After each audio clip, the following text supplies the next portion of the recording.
नमस्कार, मैं हूं मनविंदर।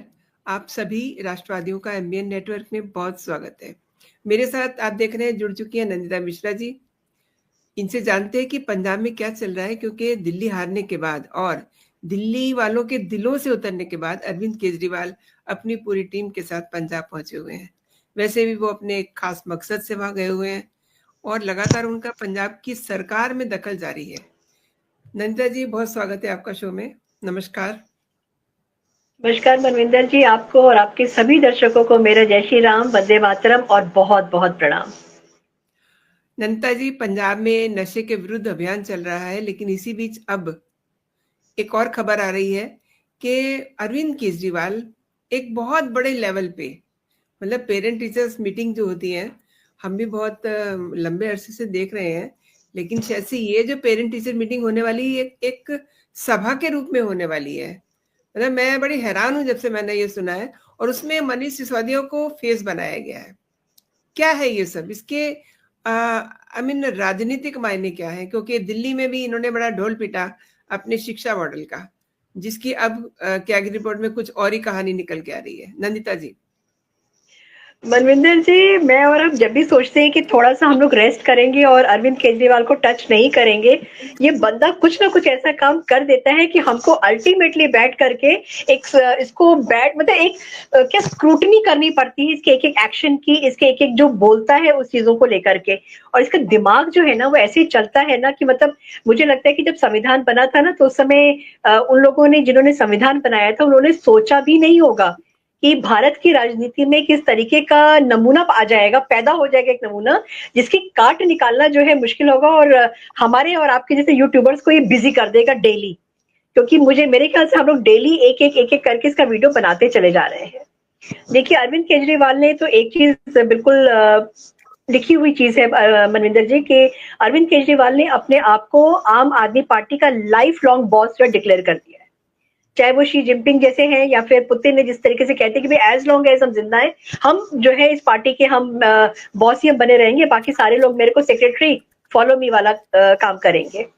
दिल्ली के लोगों ने इनको जो है ऐसा शीशा दिखाया, ऐसा आईना दिखाया कि पूरी की पूरी इनकी जो जमात थी वहां से उठ करके निकाल दी गई है दिल्ली से।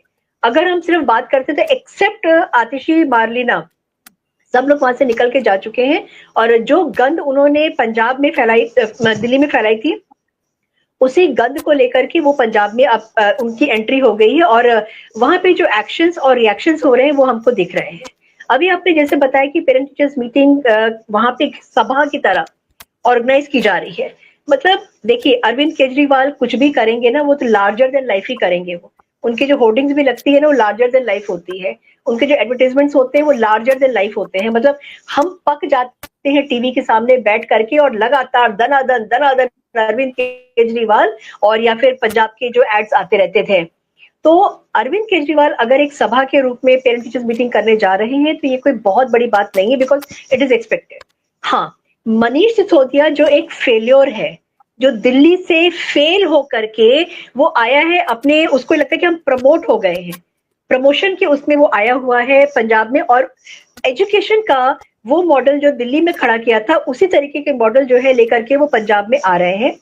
लेकिन अगर आपको याद होगा मनविंदर जी, थोड़े दिनों पहले ये गए थे इंस्पेक्शन करने के लिए स्कूल्स में, और वहां पे सारे टीचर्स ने और सब लोगों ने जो है एक बवंडर मचा दिया था कि भाई हु आर यू, आप कौन? हमारे यहाँ पे एजुकेशन मिनिस्टर है, वो आकर के सर्वे करे, भी समझ में आता है। जो बंदा दिल्ली से फेल होकर के आया हुआ है वो आकर के अपने आप को बॉस बता करके, और बहुत बड़ा एजुकेशन मिनिस्टर लगता है, सिर्फ इंडिया का एजुकेशन मिनिस्टर है, वो सर्वे करने के लिए बाहर निकला हुआ था। लेकिन अरविंद केजरीवाल तो अरविंद केजरीवाल है, और मनीष सिसोदिया तो उनके जो है मुझे लगता है कि विभव के बाद में दिल की धड़कन में वो ही बसते हैं, तो कैसे छोड़ देंगे। तो उन्होंने क्या किया है कि एक सभा बुलाई है पेरेंट टीचर्स मीटिंग की, और उसमें मनीष सिसोदिया आएंगे और वो आकर के अपना जो दिल्ली का उनका मॉडल, एजुकेशन मॉडल है जो कि सुपर फ्लॉप है, बच्चे जिसमें फेल हो गए थे, जिसमें क्लास 10th के बाद बच्चों के साथ में क्या हुआ कोई नहीं जानता है, सारे बच्चों के रिजल्ट क्या आए हैं कोई नहीं जानता है। उसी तरीके का मॉडल लेकर के ये पंजाब में अब आए हैं, और देखिए क्या होता है, क्योंकि भगवंत सिंह मान जो इस समय उन्होंने पूरी अपनी कमर कस लिया है, और आम आदमी पार्टी जो है इस समय कई पीसेस में जो है ना बिखर गई है। उसको समेट करके रखना अब अरविंद केजरीवाल के हाथ में नहीं है, क्योंकि भगवंत मान जिस तरीके से काम कर रहे हैं, उनके अंदर जो एक कहते हैं ना कि अभूतपूर्व एकदम से जो ताकत आई है ना, तो वो ताकत जो है सबको बहुत ताजुब सबको हो रहा है, और मेरे को और आपको भी ताजुब हुआ था कि आखिर हो क्या गया है। अभी जैसे हम लोग बिहाइंड द कैमरा बात कर रहे थे कि राहुल गांधी के ऊपर मतलब एक ऐसा तीर मारा है, उससे पूछा गया था तो उन्होंने कहा था कि भाई राहुल गांधी जो है ना वो बिल्कुल बेकार नकारा है, और क्योंकि पॉलिटिक्स में अगर आप आते हैं तो आपको इलेक्टेड होते हैं, आपका इलेक्शन होता है, आपका सिलेक्शन नहीं होता है। और राहुल गांधी ने आज तक मुझे ख्याल से इस तरीके का कोई कुछ हुआ नहीं उनके साथ में कि उनको बोला जाए कि भाई आप इलेक्ट हुए हैं, वो तो हमेशा सेलेक्ट हुए हैं।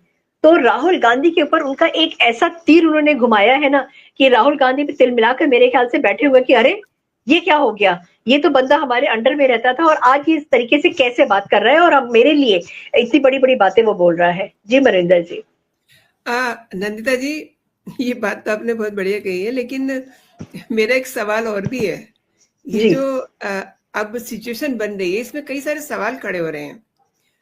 भगवंत मान ने कटाक्ष तो किया है राहुल गांधी पे, लेकिन इसके पीछे की वजह आपको क्या समझ में आ रही है? क्योंकि मतलब एक आदमी जिसे भगवंत मान नहीं, पैग मान कहते हैं, अब अचानक से इतना पावरफुल हो गया है कि वो राहुल गांधी पे कमेंट कर रहा है। हालांकि राहुल गांधी को मैं ऐसा कोई वेटेज नहीं देती हूँ, लेकिन कमेंट तो इस तरीके से कर दिया है, तो उनके ये पावर जो है उसका कनेक्शन कहाँ है? इसका जो पावर सेंटर है ना वो सेंटर में है, दिल्ली में है। और अगर आपको याद होगा तो अमित शाह जी के साथ में 3 साढ़े 3 घंटे की बड़ी क्लोज डोर मीटिंग हुई थी, और बाहर आके उन्होंने कहा था हम तो कर्टसी कॉल करने आए थे, हमारे ऐसे कोई डिस्कशन नहीं हुआ था। 3 साढ़े 3 घंटा हेलो हाय नमस्ते सत श्री अकाल और जय श्री राम के अलावा और क्या कर सकते हैं। लेकिन 3 साढ़े 3 घंटा ऐसा तो है नहीं कि बैठ करके चाय बनाई होगी और चाय की पत्ती डाली होगी, दूध डाला होगा, चाय छानी होगी, फिर बैठ के सिप सिप करके पिया होगा। बातें भी हुई होंगी, बिस्किट भी चले होंगे और बहुत सारा जो है खान पान भी चला होगा, लेकिन इनके साथ में बातें भी हुई थी। भगवंत मान ने अपनी जो गोट है ना मनविंदर जी दोनों जगह बिठा करके रखी थी, कांग्रेस में भी और भाजपा में भी।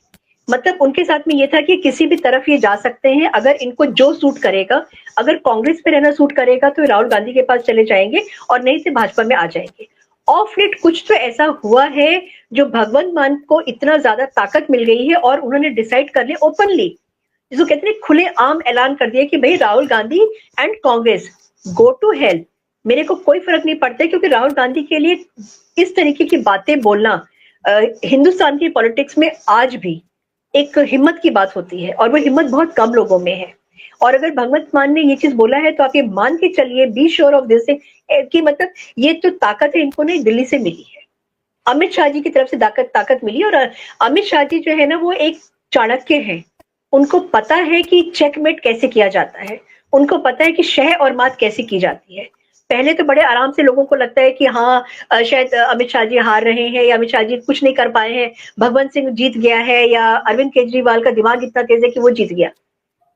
ये बात अरविंद केजरीवाल को अभी तक समझ में नहीं आई, धूर्त है वो, बहुत धूर्त है।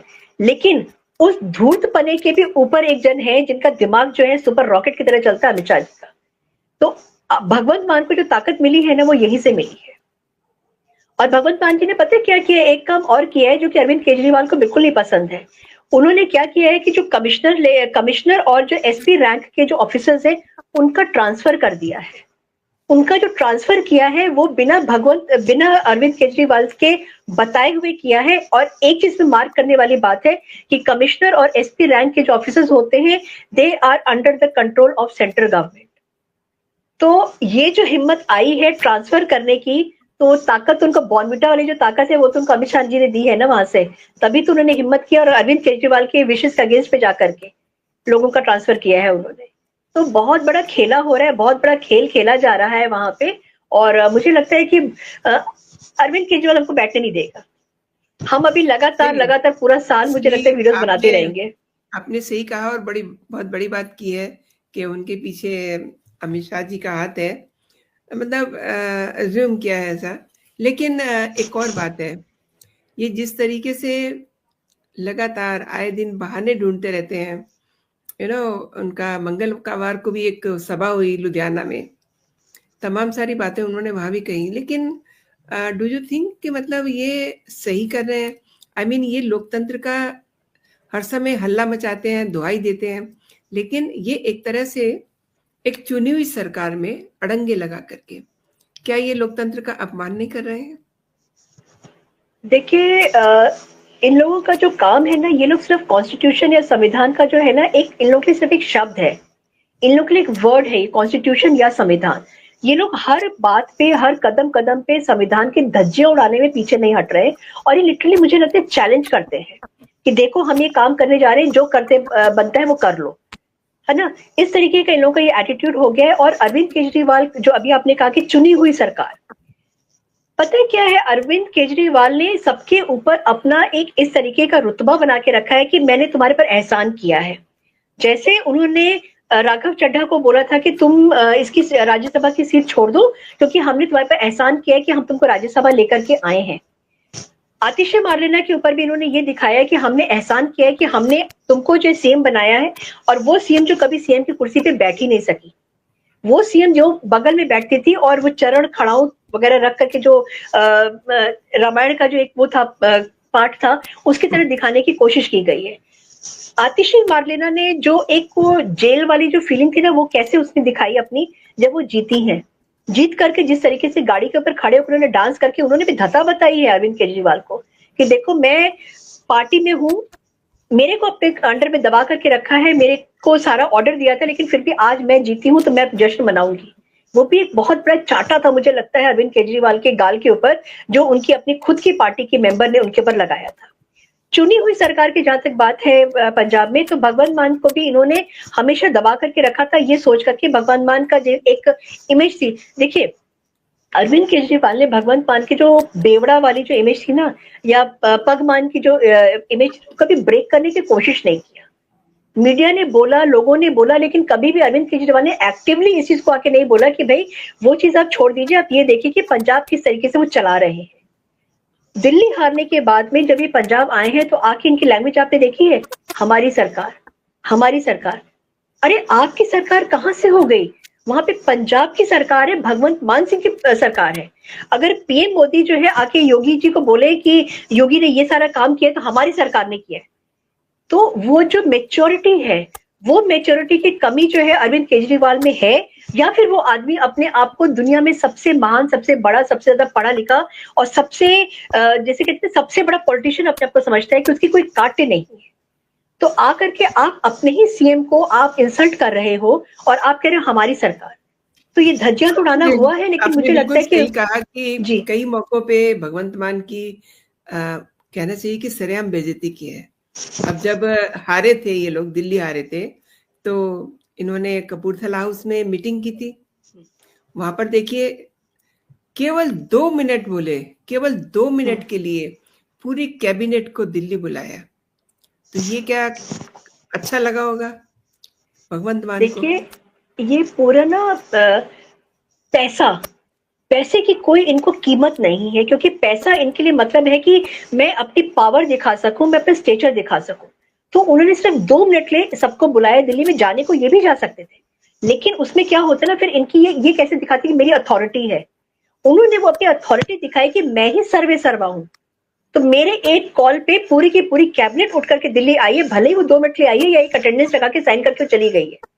तो ये जो बड़बोला पन है अरविंद केजरीवाल में, या जो अपने आप को सबसे मतलब अनटच्ड दिखाना कि मेरे से ऊपर कोई है नहीं, मुझे कोई टच नहीं कर सकता है, वो दिखाने के लिए, वो अपने पावर दिखाने के लिए उन्होंने इतना पैसा खर्च करवाया। आखिर वो पैसा खर्च किसका हुआ था? पंजाब सरकार में जो जनता है उसका पैसा खर्च हुआ था। तो अरविंद केजरीवाल के लिए पैसा जो है ना, वो स्वतः सुखाए के लिए है, अपने सुख के लिए है। वो इसलिए नहीं है कि वो जनता को सुखी कर सके या जनता को जो है कुछ अच्छा काम उनके लिए कर सके। मेरा अच्छा भला हो जाए, भाड़ में जाए जनता, वो अरविंद केजरीवाल का ये वाला एटीट्यूड है। और जहां तक देखिए ड्रग्स की जो बात है, अगर मैं इसी पे बोलूंगी कि जो पंजाब सरकार, हमारी सरकार, एक ना होड़ लगी हुई है पंजाब में, ये दिखाने के लिए कि भाई ड्रग्स को लेकर के हम बहुत सीरियस हैं, हम ड्रग्स के ऊपर एक्शन कर रहे हैं। और ये 10 साल 11 साल आप दिल्ली में रहे थे, आपकी सरकार थी पंजाब में, 2 साल पंजाब में अरविंद इनकी भगवंत मान की जो सरकार रही, उस समय आपने कुछ नहीं किया था। 2 साल बाद आपको एकदम से याद आए कि पंजाब में जो भगवंत मान की सरकार है वो ठीक से काम नहीं कर रही है, तो आप काम करने के लिए वहां पे आए हैं। और भगवंत सिंह मान तो इस समय बिल्कुल ना 90 डिग्री एंगल पे खड़े हो गए हैं और उनका ये कि भैया नथिंग डूइंग नाउ, अब मैं वो करूंगा जो मेरा मन करेगा। ताबड़तोड़ जो है बुलडोजर एक्शन वहां पे हो रहा है और बिल्कुल ना योगी जी की मॉडल पे चल रहे हैं। बहुत पुराने आउटडेटेड, जो पुराने प्री डेटेड, जो बहुत पहले वाले डेट्स के ना, वो वाले जो लेटर आते हैं वो चिपका दिए जाते हैं कि आपका ये पोर्शन जो है वो अवैध है, इसका गिराया जाएगा, और अगले दिन बुलडोजर के खड़ा हो जाता है। तो बुलडोजर वालों को भी नौकरी अच्छी खासी मिल गई है वहां पे, उनको जो काम नहीं मिलता था काम भी उनको मिल गया है वहां पे। तो भगवंत सिंह मान ने बिल्कुल एकदम कमर कस ली है कि अब वो अरविंद केजरीवाल के झांसे में वो नहीं आएंगे। और मुझे लगता है, अच्छा लुधियाना में भी जाकर के जो ये काम कर रहे हैं, तो वहां पे क्या है, जो संजीव अरोड़ा है ना, संजीव अरोड़ा से उनको सीट चाहिए राज्यसभा की, उसको प्रॉमिस कर दिया है कि हम तुमको मिनिस्टर बना देंगे। और मिनिस्टर कौन सा बनाएंगे, पीडब्ल्यूडी का उसको जो है डिपार्टमेंट दिया जाएगा, जो सबसे ज्यादा पैसा वाला जो डिपार्टमेंट जिसको बोला जाता है, उसका डिपार्टमेंट दे दिया जाएगा। तो क्योंकि ये जो सीट है ना, जैसे मैंने अभी आपकी उसमें मेरे ख्याल से पिछले वाले में मैंने कहा था कि गवर्नमेंट को इसकी तरफ जरूर ध्यान देना चाहिए कि पे करके, पैसा करके आप राज्यसभा में मत आइए। हरभजन सिंह के मैंने एक एग्जाम्पल दिया था कि पे करके आप जब आते हैं आपका कोई काम नहीं होता है वहां पे, आप सिर्फ जो है जनता के पैसे को आप वेस्ट करते हैं वहां पे आके, क्योंकि आपका खुद का अपना काम है। आप करोड़ों रुपए कमा रहे क्रिकेट खेल करके, उसी तरीके संजीव अरोड़ा का जो बिजनेस है करोड़ों रुपए कमा रहे हैं, वो पैसा करोड़ों रुपए दे करके राज्यसभा की एक सीट को ब्लॉक करके रखा हुआ है, जहां पर भी कोई एक अच्छा एलिजिबल, आप बैठ सकती थी, मैं बैठ सकती थी, जो हम लोग काम कर सकते हैं, हम लोग बात कर सकते हैं, लेकिन उन्होंने पैसा देकर ये लोग आते ही सीट ब्लॉक कर देते हैं आकर के, और आने के बाद में कोई काम वहां पे नहीं होता है। तो वो जो पैसा का वसूली है ना, बिजनेसमैन है वो भी, तो बिजनेसमैन तो, और अरविंद केजरीवाल कहते हैं मैं बनिया हूँ, मैं एक एक दमड़ी का हिसाब रखता हूँ। तो अगर आप एक एक दमड़ी का हिसाब रखते हैं तो आपके सामने जो अरोड़ा बैठा हुआ है वो भी तो बिजनेसमैन है ना, तो वो भी तो अपने एक एक पैसे का हिसाब किताब रखेगा कि नहीं रखेगा। बिल्कुल, ये सारा खेल पूरा पाई का हिसाब रखा जाएगा। एंड आपको याद होगा हमने लास्ट प्रोग्राम में बात की थी कि वहां पे एजुकेशन के लिए if I am not wrong 17,000 crore का 17,000 करोड़ का बजट है। नहीं, 1700 करोड़ का 1700 करोड़ का 1700 करोड़ का बजट नहीं, हाँ बजट है, और उस पे इनकी नजर है दरअसल, इसलिए वो मीटिंग करवाने जा रहे हैं। अगेन मैं उस पर बात करती हूँ। संता जी, आपने मेरे शो के लिए समय निकाला और मेरे दर्शकों को महत्वपूर्ण विषय में जानकारी दी। आपका बहुत बहुत धन्यवाद। जय हिंद, जय भारत। जय हिंद, जय भारत।